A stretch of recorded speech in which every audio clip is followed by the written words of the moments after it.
राधे राधे। जय श्री कृष्ण। मैं नीरू तनेजा आज आपको ज्येष्ठ मास के शुक्ल पक्ष की निर्जला एकादशी व्रत कथा सुना रही हूँ। अब आप सुनिए निर्जला एकादशी महात्म।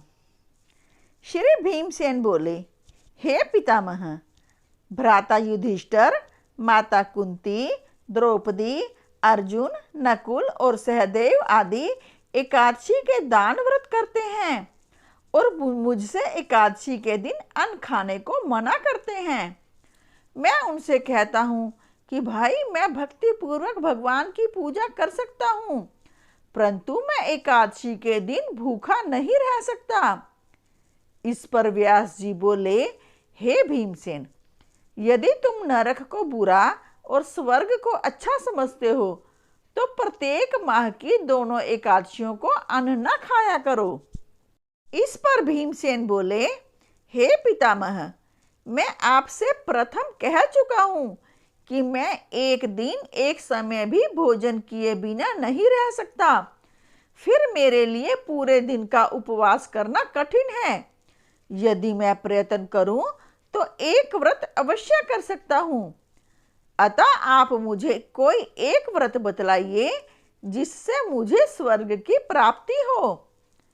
श्री व्यास जी बोले, हे वायुपुत्र, बड़े बड़े ऋषि और महर्षियों ने बहुत से शास्त्र आदि बनाए हैं कि मनुष्यों को दोनों पक्षों की एकादशियों का व्रत करना चाहिए, इससे उन्हें स्वर्ग की प्राप्ति होती है। श्री व्यास जी के वचनों को सुनकर भीमसेन नरक में जाने के कारण अत्यंत भयभीत हुए और लता के समान कांपने लगे।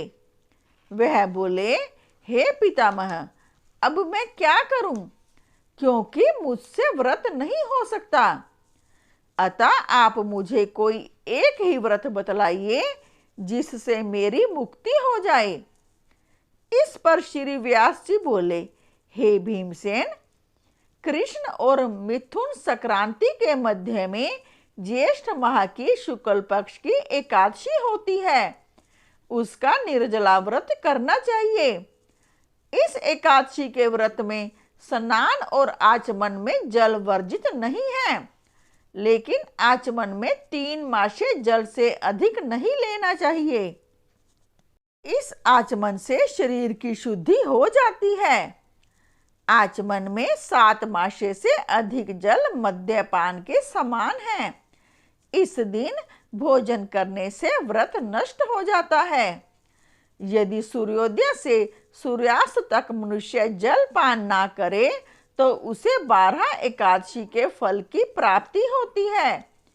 द्वादशी के दिन सूर्योदय से पहले ही उठना चाहिए और स्नान करके ब्राह्मण को यथा योग्य दान देना चाहिए। इसके पश्चात भूखे ब्राह्मण को भोजन कराना चाहिए, तत्पश्चात स्वयं भोजन करना चाहिए। इसका फल संपूर्ण एकादशियों के फल के बराबर है। हे भीमसेन, स्वयं भगवान ने मुझसे कहा था कि इस एकादशी का पुण्य समस्त तीर्थों और दानों के पुण्य के बराबर है। एक दिन निर्जल रहने से मनुष्य पापों से मुक्त हो जाता है। जो मनुष्य निर्जला एकादशी का व्रत करते हैं उनको मृत्यु के समय भयानक यमदूत नहीं दिखते हैं। उस समय भगवान विष्णु के यमदूत स्वर्ग से आते हैं और उनको पुष्पक विमान पर बिठाकर स्वर्ग ले जाते हैं। अतः संसार में सबसे श्रेष्ठ निर्जला एकादशी का व्रत है। अतः यत्न पूर्वक इस एकादशी का निर्जल व्रत करना चाहिए। उस दिन ओम नमो भगवते वासुदेवाय मंत्र का उच्चारण करना चाहिए।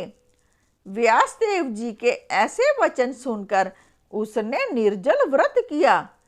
इसी एकादशी को भीमसेनी या पांडव एकादशी भी कहते हैं। निर्जल व्रत करने से पहले भगवान की पूजा करनी चाहिए और उनसे विनय करनी चाहिए कि दूसरे दिन भोजन करूंगा।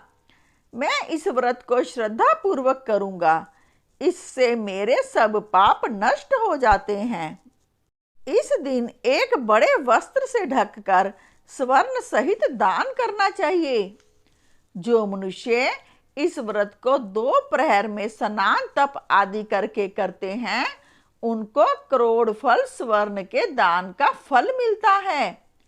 जो मनुष्य इस दिन यज्ञ होम आदि करते हैं, उसका फल वर्णन भी नहीं हो सकता। इस निर्जला के व्रत से मनुष्य विष्णु लोक को जाता है। जो मनुष्य इस दिन अन्न खाते हैं, उन्हें चांडाल समझना चाहिए। वे अंत में नरक को जाते हैं। ब्रह्म हत्यारे, मद्यपान करने वाले, चोरी करने वाले, गुरु से द्वेष करने वाले, असत्य बोलने वाले इस व्रत को करने से स्वर्ग को जाते हैं। हे कुंती पुत्र, जो मनुष्य या स्त्री इस व्रत को श्रद्धा पूर्वक करते हैं, उनका निम्नलिखित कर्तव्य है। उन्हें सर्वप्रथम विष्णु भगवान की पूजा करनी चाहिए। तत्पश्चात गौ का दान करना चाहिए। उस दिन ब्राह्मणों को दक्षिणा, मिष्ठान आदि देना चाहिए। निर्जला के दिन अन्न, वस्त्र, छत्र, उपानह आदि का दान करना चाहिए। जो मनुष्य इस व्रत को प्रेम पूर्वक सुनते हुए पढ़ते हैं, उनको स्वर्ग की प्राप्ति होती है। बोलो विष्णु भगवान की जय। बोलो श्री कृष्ण भगवान की जय। अब आपसे प्रार्थना है कि यदि मेरे इस चैनल को सब्सक्राइब नहीं किया तो कृपया सब्सक्राइब का बटन अवश्य दबाएं।